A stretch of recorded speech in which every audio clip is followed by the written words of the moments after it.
जर तुम्ही तुमच्या मुलांसाठी किंवा सर्वांसाठी पौष्टिक नाश्त्याचे प्रकार शोधत असाल तर आज आपण जो धिरड्यांसारखा नाश्ता बनवणार आहोत यात प्रोटीन, फायबर व तसेच चवीने भरपूर आणि बनवायला सोपा असा हा पौष्टिक चवदार नाश्ता तुम्ही कधीच पाहिला किंवा बनवला नसाल, त्यामुळे व्हिडिओ शेवटपर्यंत पहा। तर चला मग हा नाश्ता बनवण्यासाठी सर्वात अगोदर आपल्याला हवंय मक्याचे दाणे। इथं मी एक कणीस घेऊन त्याला सुरीने कट करून त्याचे दाणे काढून घेत आहे। जर तुम्हाला सकाळी हा नाश्ता लवकर बनवायचा असेल तर मक्याचे दाणे रात्रीच काढून ठेवलात तरी चालेल। तर इथं एका स्वीट कॉर्नचे म्हणजे कणसाचे साधारण 1 कप दाणे निघाले आहेत। आता याला थोड्या वेळ बाजूला ठेवू आणि दुसरीकडे मिक्सरच्या भांड्यात अर्धा कप ओट्स घेऊ। तसेच नाश्त्याचा खमंगपणा वाढवण्यासाठी पाव कप बेसन म्हणजे की चण्याचं पीठ घेऊन पाणी न घालता वाटून अशी ओट्सची पावडर बनवायची। मग त्यानंतर त्याला एखाद्या भांड्यात काढून घ्यायचं आणि नाश्त्याच्या बाइंडिंगसाठी याच्यासोबत पाव कप बारीक रवा घ्यायचा आहे। जर तुम्ही जाड रवा वापरत असाल तर ओट्स बरोबर वाटून वापरा। आता त्याच मिक्सरच्या भांड्यामध्ये मक्याचे दाणे घालून तुम्हाला तिखट खायला कसं आवडतं त्यानुसार हिरवी मिरची घाला। इथं मी सप्पकवाल्या 4 हिरव्या मिरच्या घालत आहे व पुढे जाऊन लाल तिखट पण वापरणार आहे। आता 5-6 लसणाच्या पाकळ्या व अर्धा इंच आलं घालायचं। मग त्यानंतर याला वाटून पेस्ट बनवायची आणि डायरेक्ट वाटलेल्या पावडर सोबत काढून घ्यायचं आहे। आणि काढल्यानंतर मिक्सरच्या भांड्याला थोड्याशा पाण्याने विसळून घेऊ। थोडंसंच पाणी टाका, सुरुवातीला जास्त पाणी टाकायचं नाही।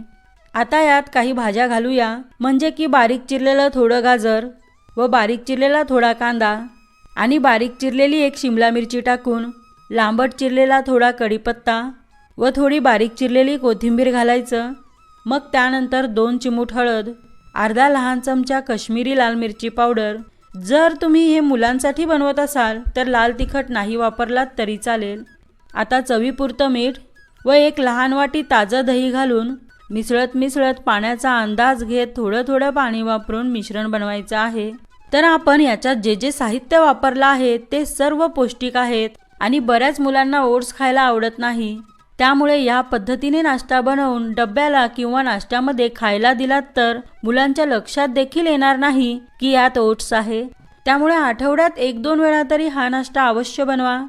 तर आवश्यकतेनुसार पाणी वापरून असं धिरड्यांसारखं मिश्रण बनवायचं आणि शेवटी चिमूटभर खायचा सोडा टाकून परत थोडंसं मिसळून घ्यायचं आहे।